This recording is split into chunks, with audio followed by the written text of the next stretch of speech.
Sometimes the bravest decision is not saying "I do," but finding the courage to walk away.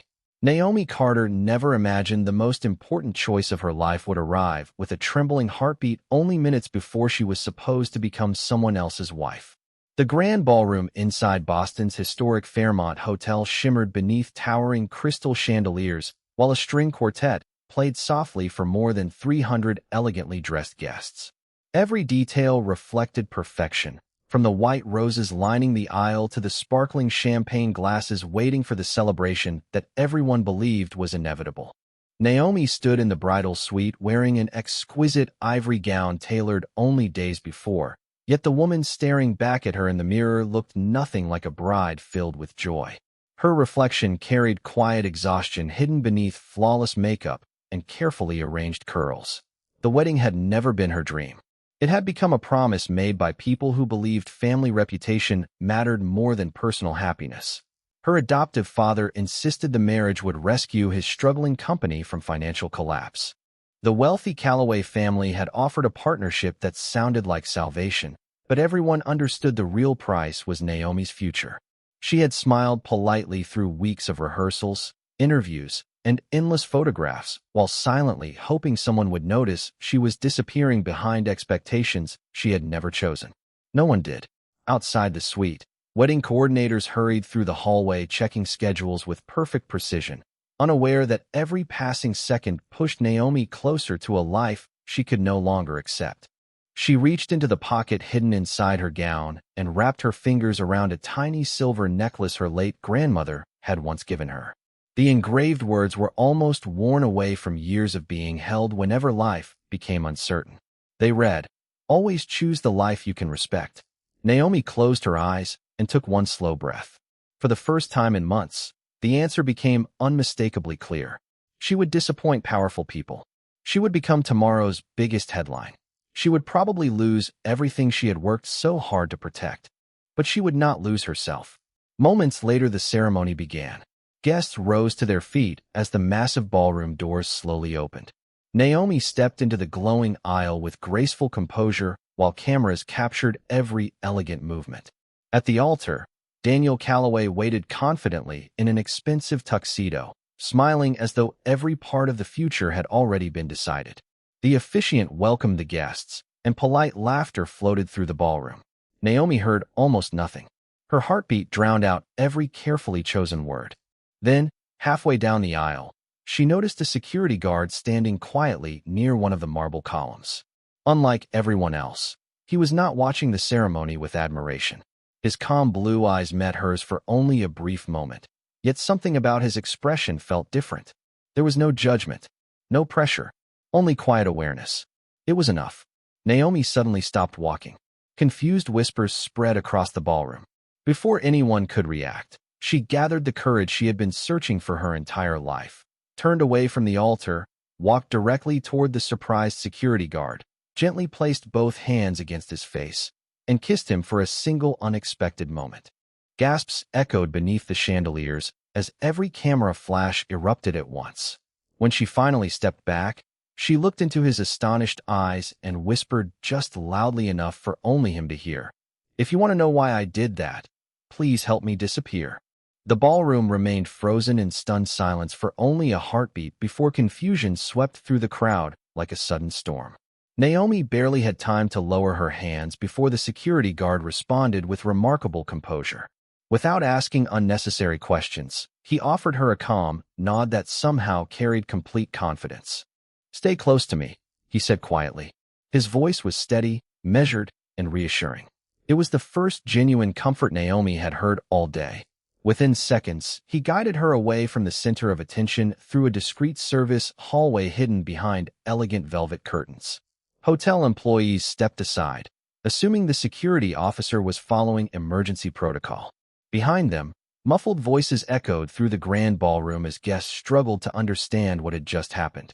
Naomi resisted the urge to look back. Every step carried her farther away from the future someone else had designed for her. They moved through quiet corridors, descended a private staircase, and exited into a parking garage beneath the hotel. The cool evening air felt entirely different from the suffocating atmosphere she had left behind. She inhaled deeply, realizing it was the first full breath she had taken all day. The man opened the passenger door of a simple dark gray SUV, waiting until she climbed inside before taking the driver's seat. For several minutes, neither of them spoke. Boston's evening traffic rolled steadily past illuminated storefronts, brick buildings, and glowing streetlights while soft jazz played from a local radio station at barely audible volume. Naomi watched the city through the window, her reflection blending with the passing lights. Her hands still trembled slightly, but the panic had begun to fade. Finally, she broke the silence. "I am sorry," she whispered. "You probably have no idea why I kissed you." The man glanced at her briefly before returning his attention to the road. "You look like someone asking for help," he answered. That was enough. Naomi blinked, surprised by the simplicity of his response. Most people would have demanded explanations or offered opinions. He did neither. After another few moments, he extended his right hand toward her with a small, polite smile. "I am Ethan." There was no family name, no impressive title, no attempt to make himself sound important. Simply Ethan. Naomi accepted the handshake. "Naomi." He nodded as if her name was already enough to understand the person sitting beside him. Instead of driving toward a police station or asking where she wanted to go, Ethan turned onto the waterfront district until they arrived at a quiet harbor cafe overlooking Boston Harbor. The evening crowd was small, and gentle waves reflected thousands of golden city lights across the water. He chose a secluded outdoor table where passing tourists would pay little attention to them. A waitress brought 2 cups of hot coffee without asking many questions, recognizing Ethan with a familiar smile that Naomi barely noticed. She wrapped both hands around the warm ceramic mug, grateful for something ordinary after such an extraordinary evening. For the first time in months, no one expected anything from her. Ethan remained patient, allowing silence to exist naturally until she was ready to speak. She eventually looked toward the harbor and admitted, "Everyone thinks I ran away because I was afraid of making a mistake. The truth is that staying would have been the mistake." Ethan listened without interruption. His calm expression never changed, yet his eyes reflected genuine understanding. "Then today was not the end of your story," he said softly. "It was the first page that actually belongs to you." Naomi looked at the quiet stranger across the table and felt something she had almost forgotten was possible. It was not certainty. It was not romance. It was hope.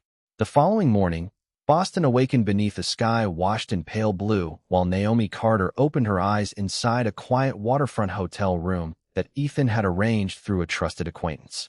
The room was simple, comfortable, and free from unnecessary luxury, yet it felt more peaceful than any place she had slept in for months.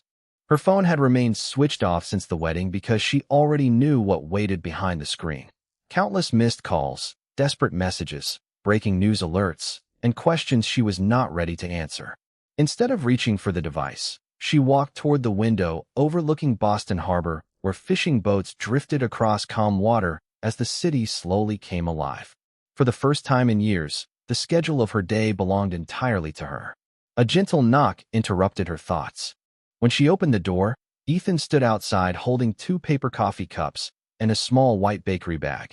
His calm smile was exactly the same as the night before, neither overly familiar nor emotionally distant. "Good morning," he said. "I thought breakfast might help before you decide what comes next." Naomi accepted the coffee with genuine gratitude. They walked together along the harbor where joggers greeted the morning, families pushed strollers across brick sidewalks, and street musicians quietly prepared for another day. No one recognized the woman whose photograph had likely already reached television stations across New England. She wore simple jeans, a light sweater, and a baseball cap Ethan had purchased from a nearby gift shop. Without the wedding dress, she looked like any ordinary young woman enjoying a peaceful morning by the water. They found a small bench overlooking the marina, and for a while they simply watched the boats. Naomi eventually smiled for the first time in many weeks. "I almost forgot what silence sounds like," she admitted. Ethan looked toward the harbor before answering. Most people spend their lives running toward success. Very few realize they also need somewhere peaceful to stop. His words lingered in Naomi's thoughts long after he finished speaking. Over the following days, she rented a modest apartment in Boston's North End using savings she had quietly built over several years. It was a small one-bedroom space above a neighborhood bookstore with hardwood floors, old brick walls, and sunlight that filled the living room every afternoon. She found temporary work helping organize community fundraising events for local charities, grateful to build something that belonged entirely to her own choices. Ethan never appeared unexpectedly, yet somehow he always seemed nearby whenever life became complicated. When the moving company canceled at the last minute, he arrived with a rented pickup truck before she could ask for help. When her apartment's heating system stopped working during an unusually cool evening, he somehow knew a reliable technician who fixed the problem within hours. When she struggled to navigate unfamiliar paperwork for her new job, he quietly introduced her to an experienced accountant who volunteered his time without asking for anything in return. Naomi noticed the unusual pattern but never questioned it deeply. She assumed Ethan had simply spent years building trustworthy relationships through his work as a security professional. What she admired most was that he never made his kindness feel like a favor. Every gesture respected her independence instead of replacing it. One afternoon they met again at the same harbor cafe where everything had changed only days earlier. As sunlight shimmered across the water, Naomi laughed freely over an ordinary conversation about favorite childhood memories and neighborhood restaurants. Watching her smile without fear, Ethan remained quietly grateful that she had escaped the life others had chosen for her. Neither of them realized that somewhere beyond the peaceful harbor, powerful people had already begun searching for the woman who had walked away from a future worth millions of dollars. The peaceful rhythm Naomi had begun to build lasted almost 3 weeks before the outside world finally found its way back into her carefully rebuilt life. One crisp Thursday morning, she arrived at the community foundation where she had been organizing a fundraising event for local children's libraries. Volunteers smiled as they unpacked donated books, and neighbors stopped to thank the staff for bringing people together through simple acts of kindness. Naomi had started believing that ordinary days could become her new reality. Then her phone vibrated. The screen displayed a number she had not saved, but she immediately recognized the area code connected to the Calloway family's corporate offices. She let it ring until the call ended. Seconds later, another number appeared, followed by another. By lunchtime, her voicemail contained more than 20 unanswered messages. She did not listen to a single one. Instead, she slipped the phone into her bag and continued arranging colorful reading tables for the weekend event. That afternoon, however, the pressure became impossible to ignore. News websites began publishing photographs from the abandoned wedding alongside speculation that Naomi had disappeared because of hidden financial disagreements. Anonymous sources suggested she had embarrassed one of Boston's most influential families for personal attention. The stories avoided outright accusations, yet every headline subtly questioned her integrity. Friends she had not spoken to in years suddenly sent polite messages asking whether the rumors were true. Naomi realized that powerful people did not always need loud voices to shape public opinion. Sometimes carefully chosen questions created enough doubt on their own. Later that evening, she met Ethan at the harbor cafe that had quietly become their place of refuge. He noticed the worry in her expression before she said a single word. She handed him her phone, allowing him to scroll through the endless notifications. Ethan read silently before placing the device face down on the table. "You do not owe every headline an answer," he said calmly. Naomi looked across the water where the sunset reflected against the harbor in brilliant shades of gold. "I thought leaving would end the pressure," she admitted softly. "Instead, it followed me here." Ethan rested his hands around his coffee cup, his expression thoughtful rather than concerned. "Pressure follows people who make difficult choices," he replied. "That does not mean the choice was wrong." His confidence comforted her, yet she could not ignore the growing uncertainty inside her. 2 days later, while leaving the foundation after work, Naomi noticed a luxury sedan parked quietly across the street. A man wearing an expensive business suit stepped out, holding a neatly organized folder. He approached respectfully and introduced himself as an attorney representing the Calloway family. His tone remained professional throughout the brief conversation. He explained that several business agreements connected to the canceled wedding had become complicated and encouraged Naomi to meet privately so everything could be resolved quickly. Naomi thanked him politely, but declined the invitation without hesitation.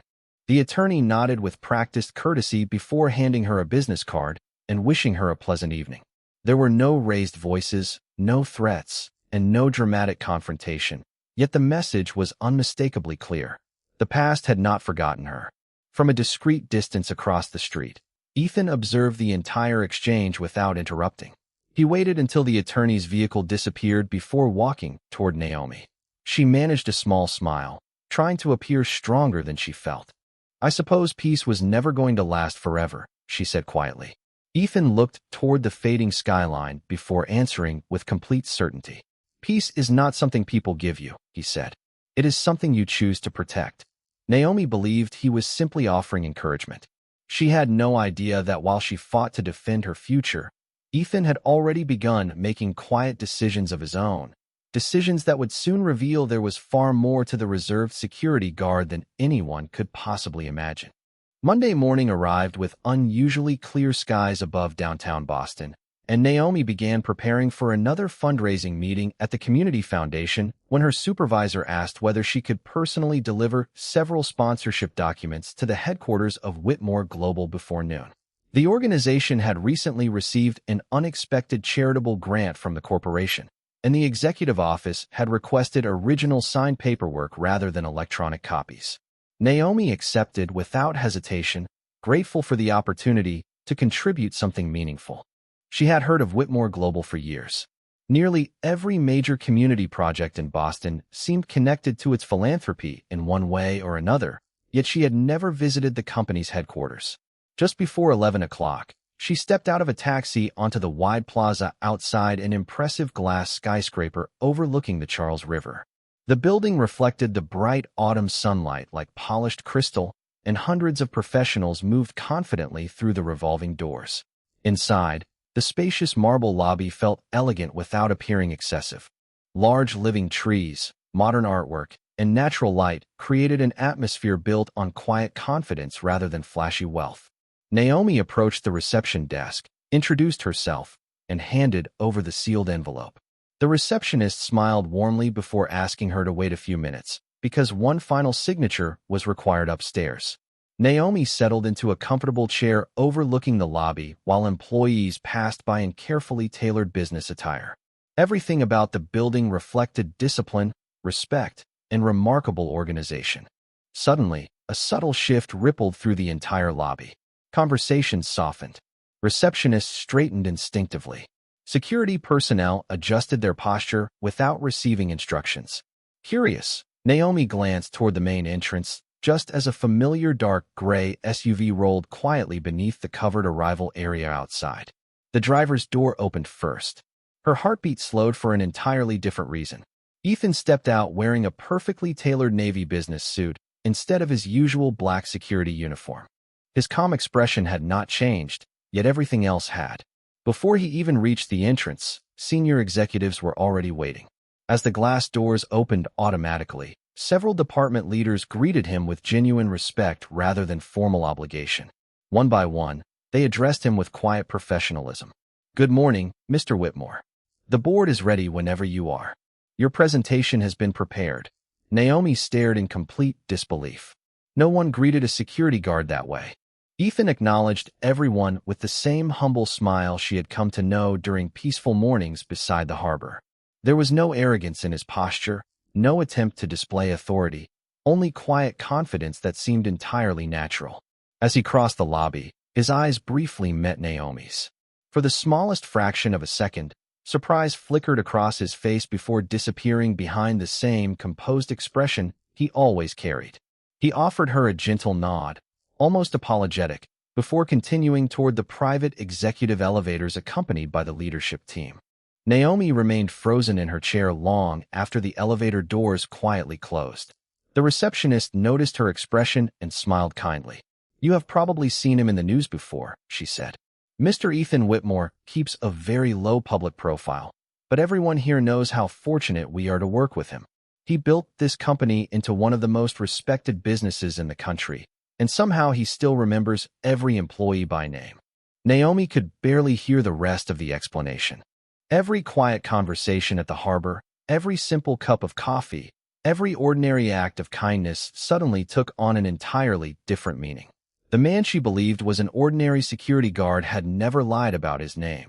Yet he had never revealed the truth that the entire city seemed to know. As she slowly walked back toward the revolving doors, one question echoed louder than every headline she had ever ignored.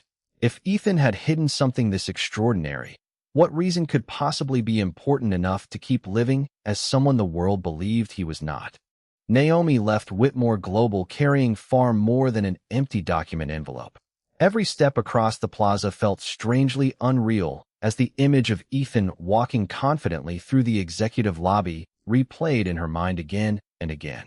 The quiet man who had shared coffee beside the harbor, helped her move furniture into a modest apartment, and listened without judgment during her darkest moments was the same Ethan Whitmore whose company shaped entire neighborhoods across Boston. She could not decide which surprised her more, his hidden success or the fact that he had never once used it to influence the way she saw him. That evening, Ethan sent his usual message asking whether she would like to meet at the Harbor Cafe. Naomi stared at the screen for several minutes before replying that she was tired and needed some time alone. It was the first invitation she had ever declined. Ethan read the short message without pressing for an explanation. Instead, he simply answered, "Take all the time you need. I will be here when you are ready." His response carried no frustration, only patience. Yet while Naomi struggled to understand the truth, the rest of the city was discovering fragments of the same story. News outlets began replaying security footage from the abandoned wedding beside newly published photographs of Ethan entering corporate board meetings. Television commentators questioned why one of America's youngest billionaire executives had appeared at a society wedding wearing the uniform of a security officer. Online speculation spread rapidly. Some claimed it had been an elaborate publicity stunt. Others suggested hidden business negotiations connected the Whitmore and Calloway families. Neither version reflected reality, but sensational headlines traveled much faster than quiet truths. Within days, reporters gathered outside Whitmore Global hoping to capture a statement. Ethan declined every interview and instructed his communications team to avoid responding to rumors. His silence only encouraged greater curiosity. Meanwhile, Daniel Calloway recognized an opportunity. During carefully arranged conversations with business journalists, he implied that Naomi had intentionally sought out Ethan because of his wealth, allowing others to draw conclusions he never stated directly. The stories quickly shifted from a canceled wedding to speculation about ambition and hidden motives. Naomi watched the coverage alone from her apartment, feeling as though strangers were rewriting her life without ever meeting her. She switched off the television, but she could not silence the uncertainty growing inside her. Had Ethan known who she was before that wedding? Had every coincidence been carefully planned? The questions became impossible to ignore. Several evenings later, Ethan quietly arrived outside her apartment building carrying nothing more than a paper bag containing fresh pastries from the neighborhood bakery she loved. When Naomi opened the door, neither of them spoke immediately. The comfortable silence that had once brought peace now carried unanswered questions. Finally, she looked directly into his eyes. "Why did you never tell me?" she asked softly. Ethan remained still for a long moment before answering with complete honesty. "Because the first time we met, you did not see a billionaire. You saw a person you believed you could trust. I did not want money to become the loudest voice in the room after that." Naomi lowered her eyes, unsure whether his explanation made everything clearer or far more complicated. She wanted to believe him because every memory supported his words. He had never offered luxury, never displayed influence, never reminded her of what he possessed. Yet hiding something so important still hurt. As Ethan quietly walked away without asking for forgiveness, he understood that trust, once shaken, could never be repaired through wealth or promises alone. It could only be rebuilt through truth, patience, and time. Neither of them realized that while they struggled with misunderstanding, another discovery was already moving quietly toward them, one capable of exposing the real reason Naomi had been forced toward a marriage she never chose.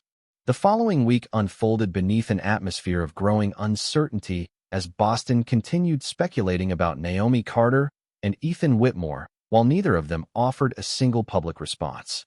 Naomi buried herself in preparing the Community Foundation's largest literacy fundraiser of the year, determined to let meaningful work become louder than rumors.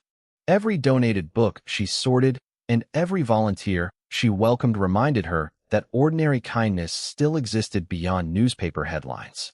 Yet, even surrounded by generous people, she could not ignore the unanswered questions occupying her heart. Late one afternoon, her supervisor approached carrying a sealed envelope that had arrived by certified delivery. Naomi immediately recognized the elegant handwriting on the front. It belonged to Margaret Ellis, the longtime attorney who had quietly handled legal matters for Naomi's late grandfather many years earlier. Surprised, Naomi opened the envelope and discovered a handwritten note requesting a private meeting the following morning. The message explained only that important family documents had recently become available after the conclusion of several confidential legal restrictions. Curious and slightly uneasy, Naomi arrived at Margaret's historic law office overlooking Boston Common the next day. The elderly attorney welcomed her warmly before placing a carefully preserved leather portfolio on the conference table. "Your grandfather trusted me with these documents," Margaret said gently. "He instructed me to release them only if circumstances proved that your personal freedom had been threatened by financial pressure." Naomi listened silently as Margaret unfolded decades of family history she had never been allowed to know. Years earlier, Naomi's grandfather had owned valuable waterfront property that eventually became part of an ambitious commercial redevelopment project involving several influential investors, including business partners connected to the Calloway family. Rather than selling outright, he had negotiated a complicated agreement protecting a substantial trust that would transfer entirely to Naomi once she freely chose her own future. However, one clause stated that if she entered a marriage influenced by coercion or contractual obligation connected to the development interests, ownership would automatically shift elsewhere through legal technicalities buried deep within the agreement. Margaret carefully slid several original documents across the table. Every signature had been notarized. Every date aligned perfectly. Naomi slowly realized that her canceled wedding had never been only about appearances, social status, or family expectations. Powerful financial interests had quietly depended upon her losing the freedom to make her own decision. Her grandfather had anticipated the possibility years before his death and had built legal protection into the trust, believing that one day she might need it. Tears gathered in Naomi's eyes, not from sadness, but from the overwhelming realization that someone had believed in her courage long before she believed in it herself. Margaret smiled kindly. "The moment you walked away from that wedding by your own choice, the trust remained entirely yours. No one can change that now." As Naomi left the office carrying the portfolio, she noticed a familiar dark gray SUV waiting discreetly across the street. Ethan stepped out but remained several feet away, giving her space to decide whether she wished to speak with him. Naomi studied him quietly before walking closer. Without revealing confidential details, she admitted, "Everything I believed about that wedding was only part of the truth." Ethan listened carefully without interrupting. "Then we will face the rest of the truth one step at a time," he answered. His words carried no curiosity about money, property, or inheritance. He asked for no details because he respected her privacy completely. Watching him, Naomi suddenly understood something that had escaped her before. Every influential person from her past had tried to shape her decisions for their own benefit. Ethan was the only powerful man she had ever known who consistently protected her ability to choose for herself. At that very moment, across the city, Daniel Calloway received unexpected confirmation that the legal protections he believed had disappeared were still fully active, and for the first time since Naomi walked away from the altar, genuine concern replaced his confidence because the carefully hidden plan that had guided the entire arranged marriage was beginning to unravel. In the days that followed, Naomi carried the leather portfolio everywhere she went, not because of its financial value, but because it represented the final promise her grandfather had made to protect her freedom. She had not yet shared every detail with Ethan, choosing instead to understand the documents completely before involving anyone else. Margaret Ellis continued reviewing every page with meticulous care, confirming that the trust had been structured with extraordinary foresight. Every legal safeguard had one clear purpose. Naomi alone would decide the course of her own life. No contract, business arrangement, or family pressure could lawfully replace her choice. Meanwhile, Daniel Calloway grew increasingly frustrated as confidential meetings with his advisors produced the same conclusion. The legal agreement could no longer be manipulated. Naomi's decision to walk away from the wedding had preserved every protection her grandfather intended. Realizing that private negotiations had failed, Daniel changed his strategy. Rather than pursuing legal pressure, he arranged an exclusive television interview, presenting himself as a disappointed businessman hoping to repair damaged relationships.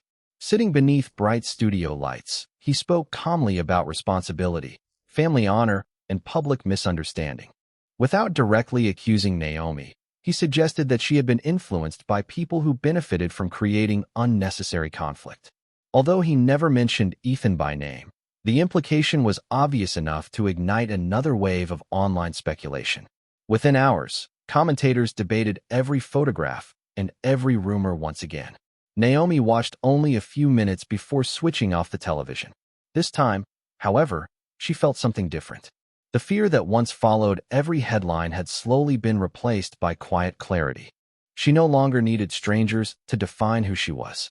The following afternoon, Ethan invited her to walk through the Boston Public Garden, where autumn leaves covered the pathways in brilliant shades of gold, crimson, and amber. Families enjoyed the mild weather while children laughed beside the famous swan boats preparing for the end of the season.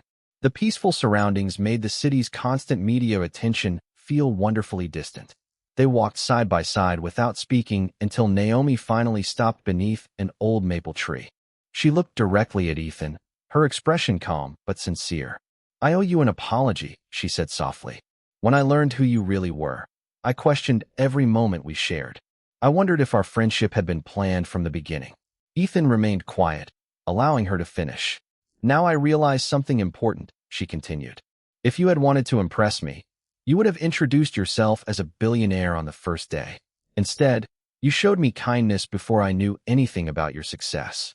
Ethan smiled gently, relieved not because she had forgiven him completely, but because she had chosen honesty instead of silence. "My father taught me something when I was young," he replied. "He said that money introduces people to your reputation, but character introduces people to your heart. I wanted you to know the second one first."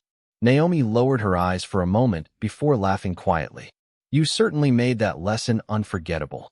They continued walking through the park as the afternoon sun filtered gently through the colorful trees. Neither of them noticed a freelance photographer capturing candid images from across the pathway. By evening, those photographs appeared across dozens of news websites under headlines claiming Boston's most private billionaire had finally revealed the mysterious woman who had captured his heart. Reporters immediately surrounded Whitmore Global, while invitations from national television programs began arriving faster than Ethan's communications team could decline them. Standing together beside the quiet lake without knowing any of this had already happened, Naomi and Ethan believed they had finally escaped the public spotlight. Instead, the entire country was preparing to watch the next chapter of their story unfold before either of them had the opportunity to tell the truth in their own words. By the end of the week, the photographs from Boston Public Garden had spread across television networks, business magazines, and social media platforms nationwide. Headlines no longer questioned whether Ethan Whitmore knew Naomi Carter. Instead, they speculated about the future of the country's most private billionaire and the woman who had walked away from one of Boston's most talked-about weddings. Neither of them had spoken publicly, yet silence seemed to invite even louder assumptions. At the community foundation where Naomi volunteered, reporters occasionally waited across the street, hoping for a brief comment. The staff respectfully protected her privacy, refusing every interview request. Naomi remained focused on preparing the annual literacy gala, determined that the event would celebrate children and education rather than media attention. Her quiet determination impressed everyone around her. She never complained about the cameras or the rumors. She simply continued showing up every morning with the same kindness that had always defined her character. Ethan watched from a distance with growing admiration. He had negotiated billion-dollar agreements and managed international corporations, yet he had rarely witnessed strength expressed with such grace. One afternoon, he invited Naomi to lunch at a small family-owned restaurant overlooking the harbor instead of one of the city's exclusive private clubs. As always, He preferred places where conversations mattered more than appearances. While they shared homemade clam chowder and fresh bread, Ethan placed a neatly folded newspaper on the table. The front page displayed another speculative article linking Naomi to corporate rivalry between the Whitmore and Calloway families. Naomi sighed quietly before pushing the newspaper aside. "I used to believe the hardest part of my life was escaping that wedding," she admitted. "Now I understand that walking away was only the beginning." Ethan nodded thoughtfully. "Freedom always comes with responsibility," he replied. "The responsibility to keep choosing the truth even when other people prefer easier stories." Naomi smiled gently. "You always make difficult things sound simple." Ethan laughed softly. "That is because my grandmother used to remind me that complicated lives are usually built from very simple decisions repeated every day." Their conversation drifted naturally toward childhood memories, favorite books, and the dreams they had quietly abandoned while trying to satisfy other people's expectations. Naomi realized she had never felt the need to pretend around Ethan. He listened carefully without trying to solve every problem, and when he spoke, his words never demanded admiration. As they left the restaurant, Ethan received an unexpected phone call from his executive assistant. The board of Whitmore Global had unanimously approved a major philanthropic initiative that would invest millions of dollars into neighborhood education programs throughout Massachusetts. The official announcement was scheduled to take place during the very same literacy gala Naomi had spent weeks organizing. Ethan paused after ending the call and looked toward her with a thoughtful expression. "The board wants me to deliver the keynote address," he explained. "I was already planning to attend quietly, but now everyone will be watching." Naomi immediately understood what that meant. The event she had hoped would remain centered on community service would suddenly become the most anticipated public appearance since the photographs from the park appeared online. She hesitated before asking, "Do you think people will even notice the children after they see us standing in the same room?" Ethan answered without hesitation, "Then we will give them something more important to notice." His confidence eased her concerns. Yet neither of them realized that Daniel Calloway had also received an invitation to the same gala through one of the foundation's largest corporate sponsors. For the first time since the abandoned wedding, Naomi, Ethan, and Daniel would all stand beneath the same roof again, and the carefully hidden truth surrounding the arranged marriage was closer than ever to being revealed before the entire city.